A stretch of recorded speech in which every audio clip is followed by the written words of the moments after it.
if you Definitely. were the thinker of your thoughts, then what would happen is you would say to yourself, I'm going to think about, you Mhm. know, lubricants, or I'm going to think about electrons, or I'm going to think about music. And then you would think about music. But rather, what happens is thoughts just appear in your mind, right? They just arise in your Yep. mind. And I'm torn on what I believe about this, but I think more and more that we have very little control over anything that we do, and rather most of what we explain away is is a story that fits the facts of what already transpired, Mhm. rather than anything that we could proactively on a forward looking basis say, okay, well, because that story was true, I'm now going to apply the story to the future and keep moving in that direction. And I think that evidence for that, for example, is startup failure rates.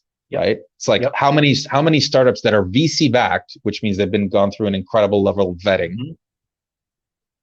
fail 95, 97%, something like that, right? And now those are companies that all had a story, right? They're all like, this is the story about this user or this set of users. They're all doing this thing. This is the pattern that we can predict. Yep. Therefore, we're going to make a ton of money. And it's like, 97% were wrong.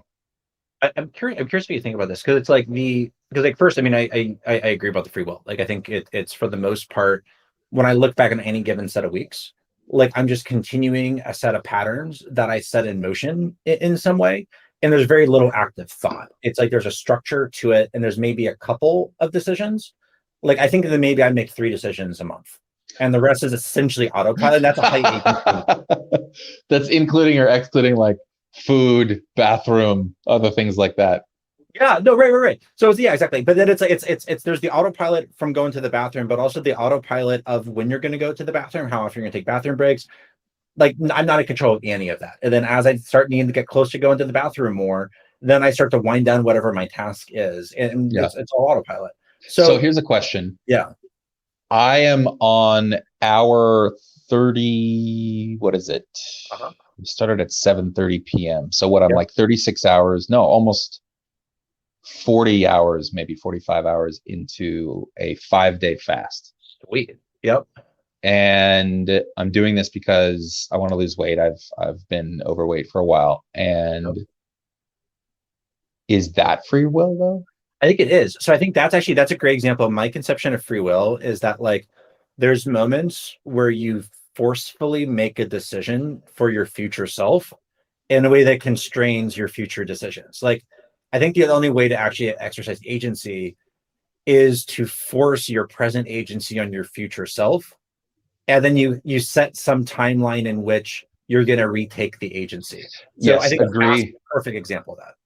And I think that the way that you do that is, so the way that I'm doing it, Yep. actually, this is actually now the fifth fast that I will have done in 5 weeks. The previous four were all 48 hours for three and then 72 hours for one. And now I'm going to go for 5 days, however many Yep. hours that is. And the way that I get through the moments of hunger, like first, it helps to be busy, but the way that I get through the moments of Yep. hunger where my brain is going, you know, and it can be such simple stuff, because when you get really hungry, like it doesn't even matter. You can be looking at lettuce, like, oh my God, Yep. that lettuce looks so good. And I just keep telling myself, these are just thoughts. Yep. These are just thoughts. You're okay. They're not real. You don't have to act on them. You don't have to do that thing that your brain is telling you to do. And that's the part where I kind of go, huh, that's the other side of the coin. I just don't think, I don't think you can. Maybe you can, but my instinct is that you can't really do it proactively, but rather you kind of have to keep telling yourself, like, the thing I need to be doing, like I need to be building the spreadsheet, or I need to Yep. be making this call, or I need to be not eating. Yep. Like you have to keep thinking that thought actively to get Yes. yourself to not do or do the thing.